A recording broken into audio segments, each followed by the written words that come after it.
तो बच्चों आज हम फिर आप लोगों के लिए लेकर आए हैं त्रिकोणमिति, और आज हम आपको करवाएंगे 8.1 एक्सरसाइज, जिसमें हम आपको आज 6 नंबर क्वेश्चन से ये क्वेश्चन स्टार्ट करने वाले हैं। 6 नंबर से चलिए 6 नंबर क्वेश्चन हम लोग देखते हैं। इससे पहले हम आपको 5 तक क्वेश्चन बता दिए हैं, जो कि आपका भाग 2 और भाग 1 करके हम वीडियो रखे हैं, उसमें आप देख सकते हैं वहाँ जाके प्ले लिस्ट में, ठीक ना।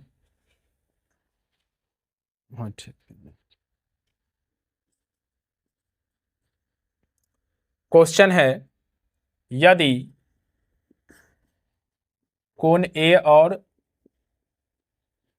कोण बी, कोण ए और कोण बी न्यून कोण हो, कोण ए और कोण बी क्या हो, न्यून कोण हो,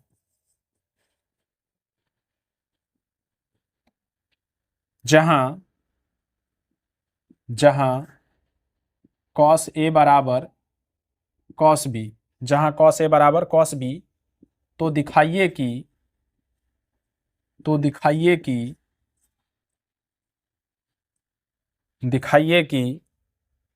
कोण A बराबर कोण B, तो दिखाइए कि कोण A बराबर कोण B। बहुत ही आसान क्वेश्चन है बच्चों, है ना। चलिए इस क्वेश्चन को हम लोग देखते हैं। प्रश्न एक बार और पढ़िएगा। यदि कोण A और कोण B न्यून कोण हो, न्यून कोण किसे कहते हैं बाबू?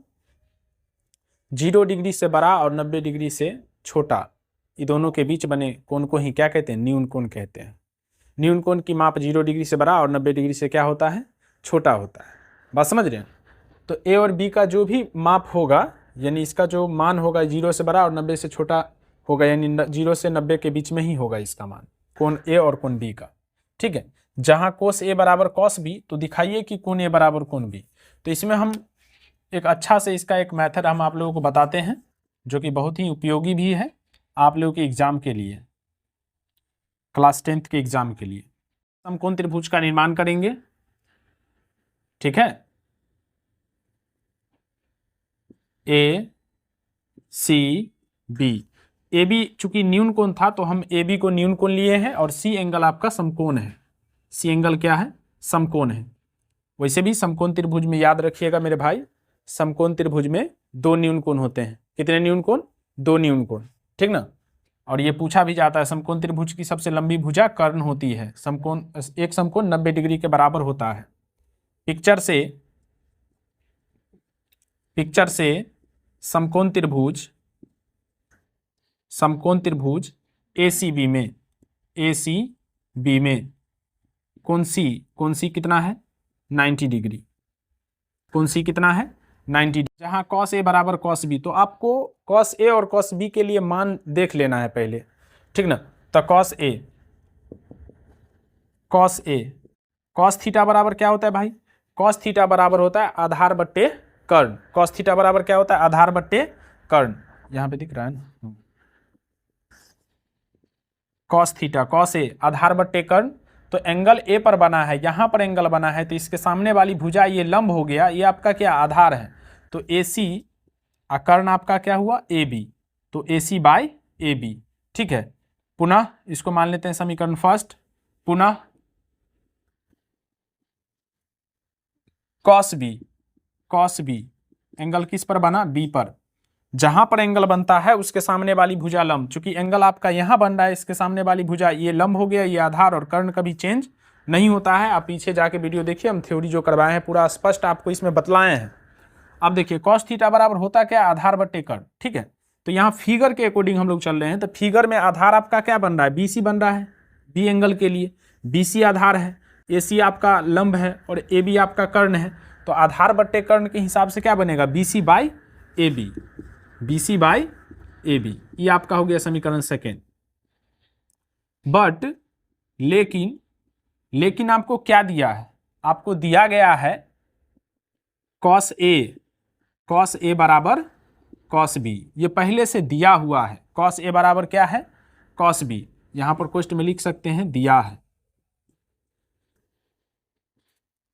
अब देखिए cos A का वैल्यू आपको कितना आया है? AC बाय AB, है ना। cos A का मान क्या आया भाई? AC बाय AB, और cos B का मान आपको प्राप्त हुआ है BC बाय AB, तो हम यहाँ पर रखेंगे BC बाय ए बी, है ना। ए बी से ए बी कैंसिल, ए सी बराबर क्या बनेगा, बी सी। ए सी बराबर क्या बन गया, बी सी। अब गौर से देखिएगा, ए सी बराबर बी सी, यानी ई भुजा और ई भुजा आपका बराबर है ना। आप एक कॉन्सेप्ट याद रखिएगा, ये हम आपको बता रहे, जब आपको त्रिभुज पढ़ाएंगे तो वहाँ और भी डिटेल से बताएंगे, तो आपको वहाँ पर भी समझ में आ जाएगा, वहाँ इसका हम यूज भी करेंगे इस प्रमेय का। समान भुजाओं के, वैसे 9th में आप लोग जब त्रिभुज पढ़े होंगे ज्योमेट्री, तो उसमें सर पढ़ाए होंगे, याद भी कीजिए। समान भुजाओं के सम्मुख कोण क्या होते हैं, बराबर होते हैं। तो समान भुजा, ये दोनों बराबर भुजा है ना, तो एक सम्मुख कोण, इसके सामने का कोण ये और इसके सामने का कोण ये दोनों कोण भी आपस में बराबर होगा, ये कॉन्सेप्ट है। तो ये चीजें आप यहां पर लिख दीजिए। चूंकि समान भुजा के सम्मुख कोण मतलब सामने का कोण, है ना। सम्मुख कोण बराबर होते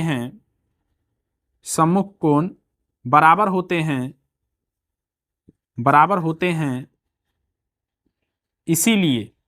इसीलिए कोण ए बराबर क्या बना, कोण बी। इसीलिए कोण ए बराबर कोण बी, और यही आपको साबित करना होगा, यही आपको साबित करना था। बात समझ रहे, कोण ए और कोण बी आपस में बराबर है, यही दिखाना था, जो कि हमने साबित किया, है ना। तो इसमें कोई दिक्कत तो नहीं होने वाली बात है, देख लीजिए एक बार। अगर इसमें कोई समस्या आती है, दिक्कत आती है, तो आप बताइए, है ना। मैसेज मतलब आप कमेंट कीजिए। अगर नहीं समझते तो फिर हम इस क्वेश्चन को फिर से बताएंगे, लेकिन हम जिस हिसाब से बताए हैं आपको समझ में आ ही जाना चाहिए, क्योंकि इसमें कुछ किए नहीं हैं। एक समकोण त्रिभुज लिए हैं, जो एक दूसरे के बराबर था, उस दोनों के लिए हम मान निकाल लिए हैं, है ना। मान निकाले हैं, फिर यहाँ पे लिखे हैं, चूंकि ये cos a बराबर cos b दिया था, तो cos a बराबर cos b दिया हुआ है। अब चूंकि दोनों का मान हम निकाले थे, तो दोनों का मान हम रखे, चूंकि बट्टा AC बट्टा AB था, BC बट्टा AB, तो AB भुजा कट जाएगा, समान भुजा है दोनों तरफ, है ना। तो AC बराबर क्या होगा, BC। अब AC और BC आपस में बराबर है, तो देखिए समान भुजा के सम्मुख कोण बराबर होते हैं, ये दोनों भुजाएं आपस में बराबर है, तो इसके सामने का कोण भी आपस में बराबर होगा। ये कॉन्सेप्ट है, आपको ध्यान में रखना पड़ेगा, है ना। तो इसीलिए कोण ए बराबर क्या होगा, कोण बी। तो यही आपको साबित करना था। अच्छा, ये सब दिमाग में लगा लीजिएगा, जो सी को सी से काट दे तो कोण ए बराबर कोण बी, ये कोई तरीका नहीं है ना। ये ध्यान रखिएगा, AC और BC ये भुजा की बात हुई है, समान भुजाओं के सम्मुख कोण बराबर होते हैं, इसीलिए कोण ए बराबर कोण बी। चलिए नेक्स्ट क्वेश्चन देखते हैं।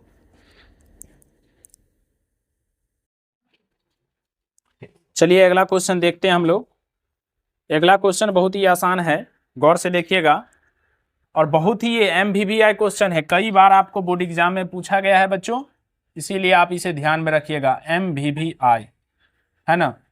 कई बार आप जब बोर्ड एग्जाम के क्वेश्चन को जब उल्टा कर देखेंगे, तो कई बार ये एग्जाम में पूछा गया है, इसीलिए इसको MVVI समझ कर चलिए, यानी ये समझ लीजिए कि एग्जाम में आएगा और इस हिसाब से बनाइए, ठीक ना। वैसे NCERT के सभी प्रश्न अच्छे होते हैं, लेकिन ये पूछा गया है, इसीलिए हम इसमें लिख दिए हैं, है ना। देखिए इसको बहुत ही अलग ढंग से बनाते हैं, फार्मूला के द्वारा ही बनाते हैं। फार्मूला सब आपको पीछे दे ही दिए हैं, तो इसमें कोशिश करते हैं कि जो शॉर्ट तरीका हो, जो अच्छा तरीका हो, उसका यूज करें, है ना। तो चूंकि कॉट थीटा बराबर आपको क्या दिया है, 7/8, ये पहले से दिया है ना, दिया है। बीच में एक लकीर ले लेते हैं, इसीलिए पहला आपका क्वेश्चन क्या था, 1 + sin θ × 1 - sin θ bye 1 + cos θ × 1 - cos θ, इसका वैल्यू।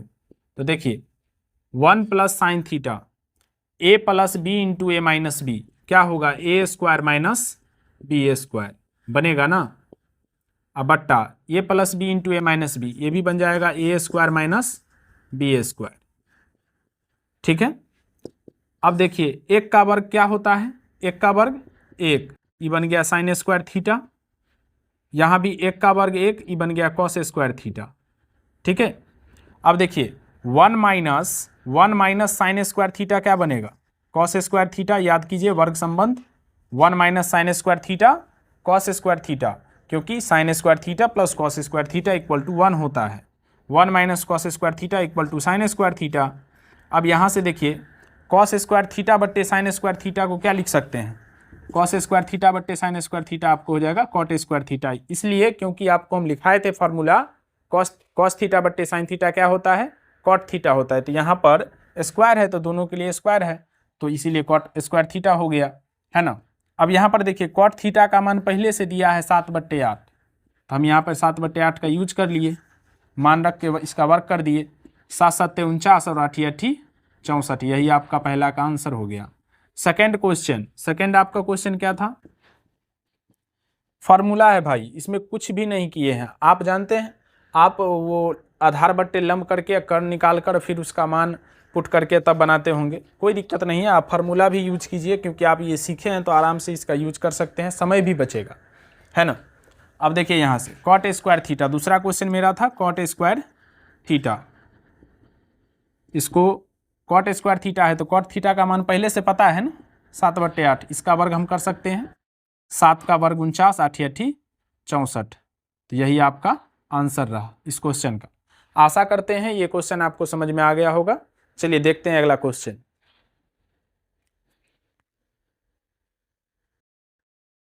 चलिए अगला क्वेश्चन देखते हैं।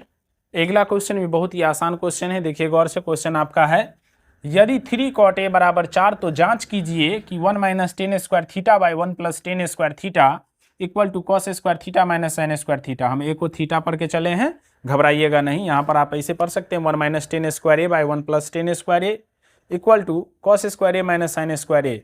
देखना है या नहीं, मतलब इतना इतना के बराबर, इस आधार पे, इस मान के आधार पर क्या इतना इसके बराबर है, ये जांच करना है। तो चलिए हम लोग देखते हैं, हल करते हैं। सबसे पहले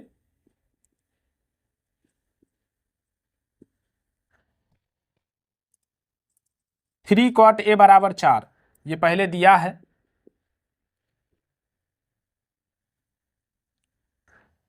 थ्री कॉट ए बराबर 4 है, यहां से कॉट ए बराबर क्या होगा, 4/3, 4/3। अच्छा सबसे पहले ये बताइए कॉट थीटा बराबर क्या होता है, आधार बट्टे लंब, तो हम इसको शॉर्ट में लिखते हैं b/p, है ना। शॉर्ट में क्या लिखे, b/p, यानी आधार बट्टे लंब। यहां से अगर तुलना करेंगे तो माना कि देखिए ए एंगल के लिए मान दिया है और ए एंगल के लिए सब कुछ देख रहा है, तो हम बिना फिगर के भी चल सकते हैं। माना कि आधार बराबर आधार बराबर 4x और लंब बराबर 3x। हमको कर्ण निकालना है, पाइथागोरस प्रमेय से, पाइथागोरस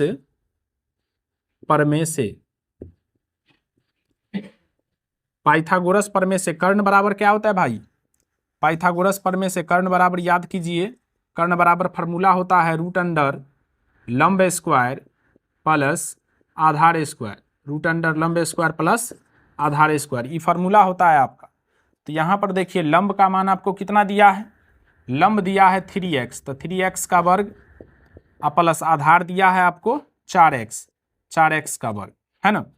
चलिए वर्ग थोड़ा इधर भी कर ले, 3x का वर्ग कितना होगा, 9x स्क्वायर, और 4x का वर्ग 16x स्क्वायर, 9x में 16x स्क्वायर को जोड़िएगा तो 25x स्क्वायर, अब 25x स्क्वायर का वर्गमूल 5x, स्क्वायर से रूट कैंसिल तो x बाहर, 25 का वर्गमूल 5। तो इस प्रकार से कर्ण हमको निकल गया है। अब क्वेश्चन के हिसाब से इसमें जो दिया गया है टेन और कॉस और साइन, सबसे पहले ये निकाल लेते हैं। तो नाउ अब हम लोग टेन ए सबसे पहले निकाल लेते हैं। टेन ए, टेन थीटा बराबर क्या लिखेंगे, लंब बट्टे आधार, लंब का मान कितना है भाई, तो लंब है आपका 3x और आधार है आपको 4x, तो 3x बट्टे 4x, x कैंसिल, 3/4। उसके बाद कॉस थीटा बराबर आधार बट्टे कर्ण, तो आधार का मान कितना है, आधार का मान है आपको 4x और कर्ण अभी आया है 5x, x कैंसिल, 4/5। और उसके बाद साइन ए, लंब बट्टे कर्ण, लंब का मान आपको है 3x और कर्ण है 5x, x से x कैंसिल 3/5। तो ये आपको यहाँ पर मान आया है tan a cos a और sin a। अब इसमें हमको जांच करना है कि क्या इतना इसके इक्वल है या नहीं, ठीक ना। तो चलिए सबसे पहले इतना उतार लीजिए, उसके बाद हम फिर आपको LHS to RHS देखते हैं है या नहीं।